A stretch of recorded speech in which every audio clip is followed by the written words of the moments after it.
Welcome back to Midnight Whispers.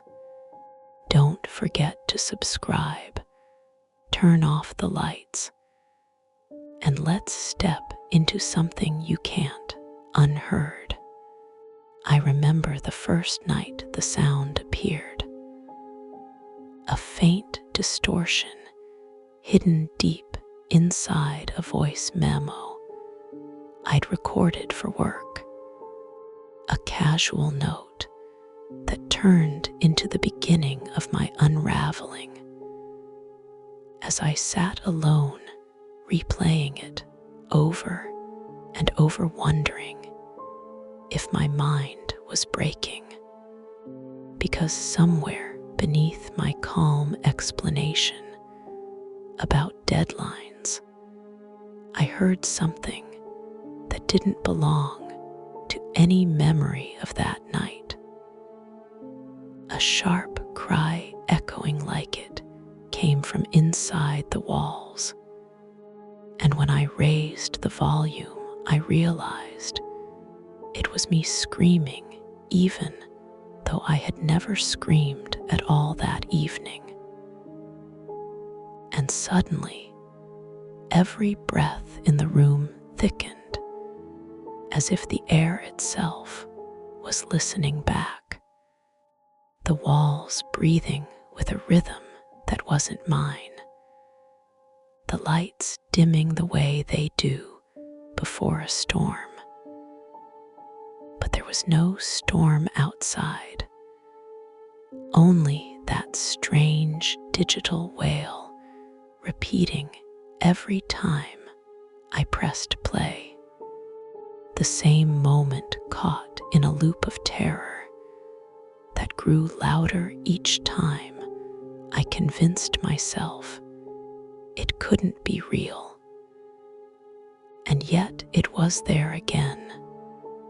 My voice, my panic, my denial frozen inside that tiny file like a confession I never made. And as I sat there with my phone shaking in my hand, I could feel a pulse through the table, a vibration that matched the beat of the recorded scream, as if something beneath the floorboards was keeping time with it. And I told myself maybe it was feedback, maybe some technical glitch, maybe the universe had just hiccuped when I hit record. But the sound didn't act like a glitch. It had rhythm and breath and a trembling, human pain I could almost feel scrape across my skin. So I replayed it again at half speed, trying to analyze the waveform like a detective. But all it did was slow my own terror into long stretches of despair, where I could hear my voice changing pitch, pleading, begging for something to stop that I couldn't see.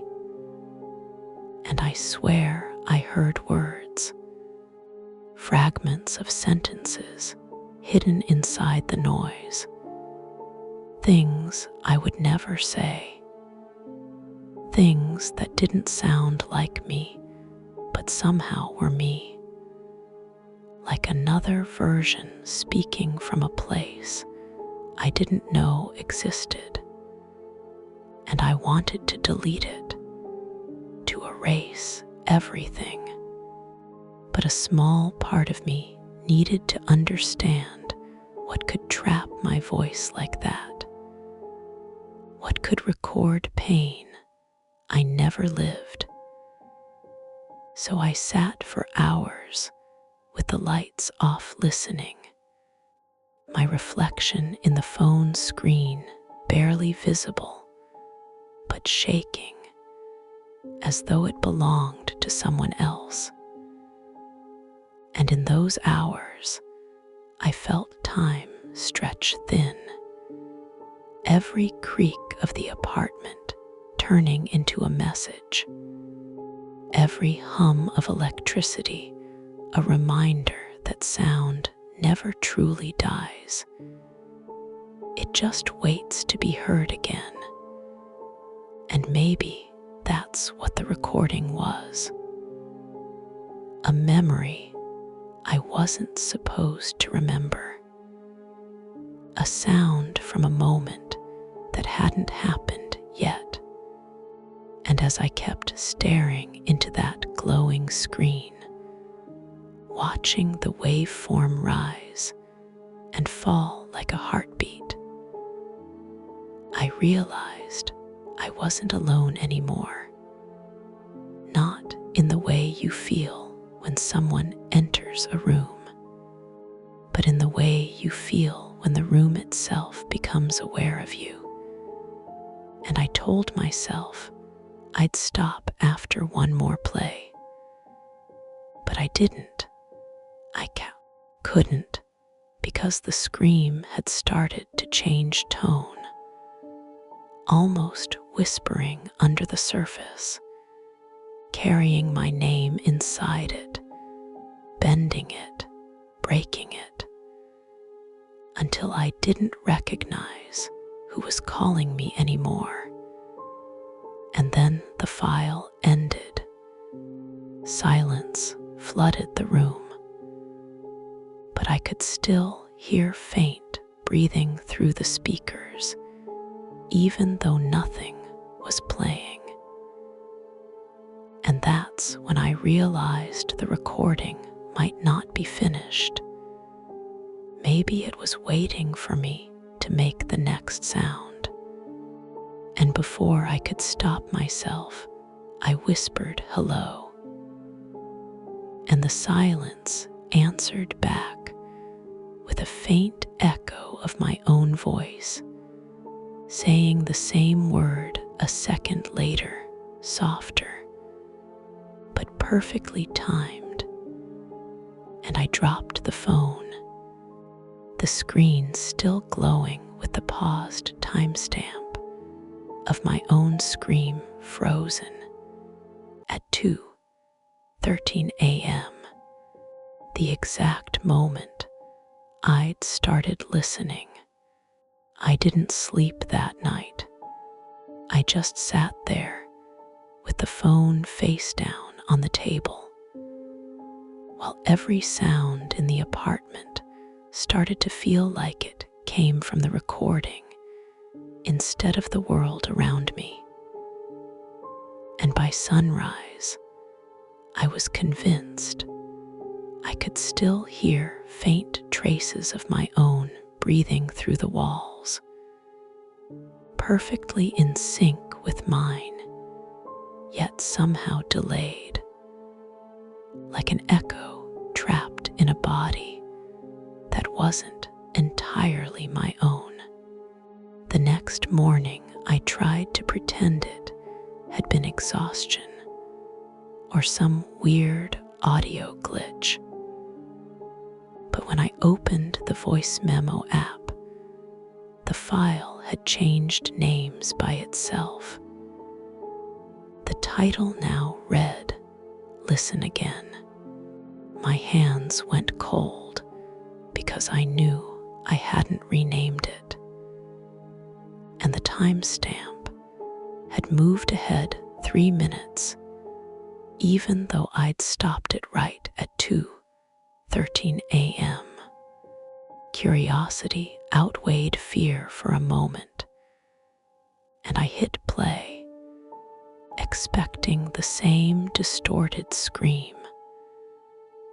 But instead, I heard myself whispering phrases I didn't remember saying, sentences about places I hadn't been and memories that weren't mine, each one delivered in my own calm tone, like a confession under hypnosis.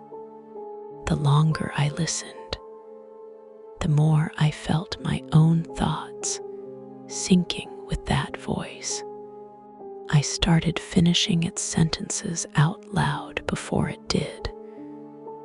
And once I realized that, the recording shifted. The voice began responding to me, not repeating, but replying, calm and patient, as though it knew I was listening live. My reflection in the dark television screen caught my eye. I looked pale, motionless, lips barely parted. Yet the voice coming from the phone continued speaking in time with my heartbeat. I remember reaching for the power cord to shut everything off, but the phone stayed lit, the battery icon frozen, and the sound of that breathing filled the room until it became indistinguishable from mine. I told myself to go outside, to prove the world still existed beyond my apartment. Yet, even on the street, the sound of my own steps felt recorded, like I was walking inside a loop someone had already played before. By the time I got back home, every mirror, every reflective surface seemed to hum with that same low electronic tone, like the entire building had been wired to replay my fear. That night, I tried to record a new note, just to see if the device still worked normally. But as soon as I pressed stop, the playback didn't contain my words. It contained a continuation of the previous file, as if the two had merged into one endless story told by a version of me that refused to stop talking. I deleted it, factory reset the phone, even changed the SIM card. But when I powered it back on, the file reappeared automatically in the downloads folder, waiting unchanged. The first few seconds were silent this time, and then, beneath the static, came that same distant scream, mine, dragging me back to the beginning again. She starts documenting everything to prove she isn't losing her mind, keeping written logs of each playback time, temperature, background noise, and even her own pulse rate. At first, nothing unusual happens, but then every new note she records contains fragments of the same scream, always at the exact same decibel level, as if it's being inserted automatically. She brings the phone to a friend who works with audio restoration. He listens on studio monitors and goes pale, claiming he hears two overlapping voices that share the same vocal fingerprint, but different emotional patterns. One terrified, one calm. He asks her if she's ever recorded in that location before. She says no, but he swears the echo profile matches an empty stairwell, not a small apartment. That night, she starts noticing her own behavior changing. She talks slower, hesitates before answering, and sometimes feels like her voice lags behind her thoughts. Sleep becomes impossible when she finally dozes off. She dreams of herself sitting in the same chair, listening to a file that never ends. A dream so vivid that she wakes up unsure which version of herself is real. She begins hunting for the origin of the sound, visiting every place she's ever recorded a voice memo, retracing roots through old neighborhoods and office buildings. In each location, she leaves her phone recording for hours.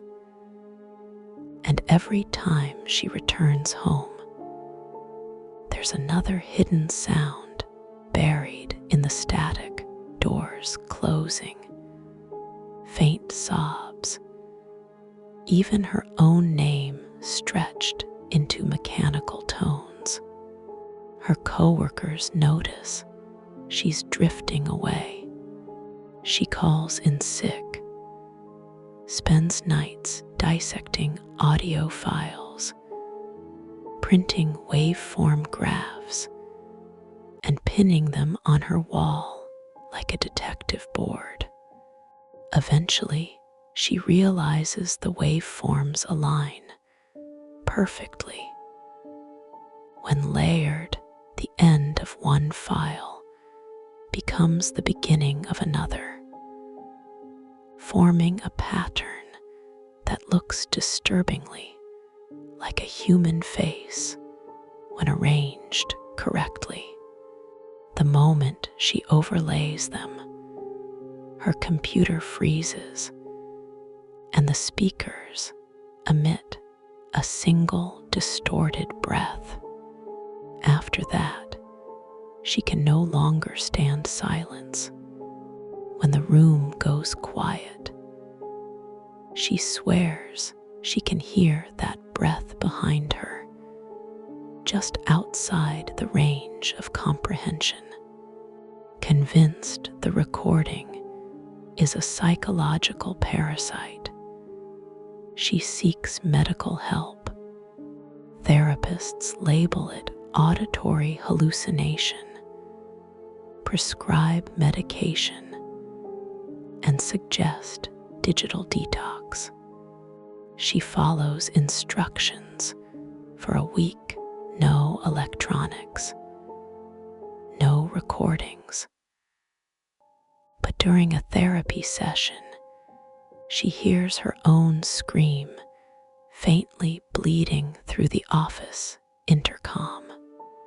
When the therapist checks, the system isn't even connected to power. From that point, reality and playback blur completely.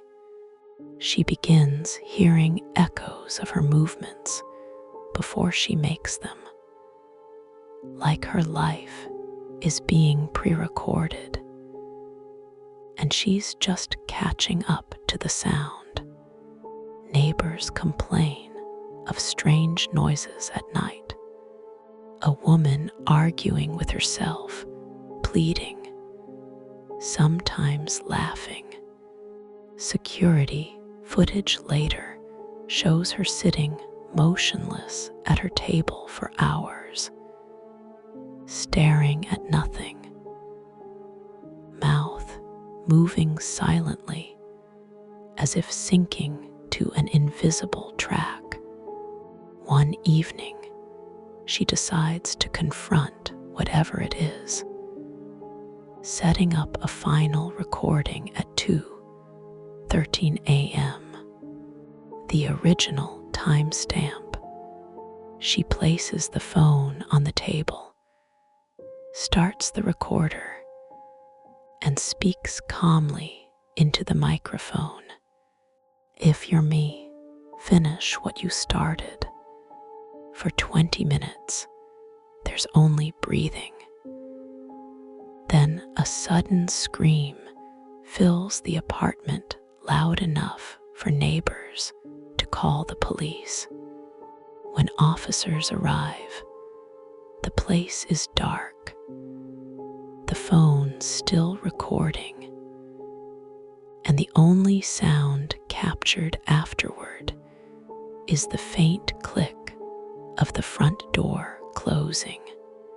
The investigation finds no sign of struggle, only a timeline of audio files that continue to update by themselves every few nights, each one beginning with the same voice saying, "Welcome back." The case remains open. The official report lists it as unexplained disappearance. Online, listeners claim that if you play the files backward, you can still hear her breathing. For anyone who listens long enough, the recording doesn't stop. It just waits for them to make the next sound.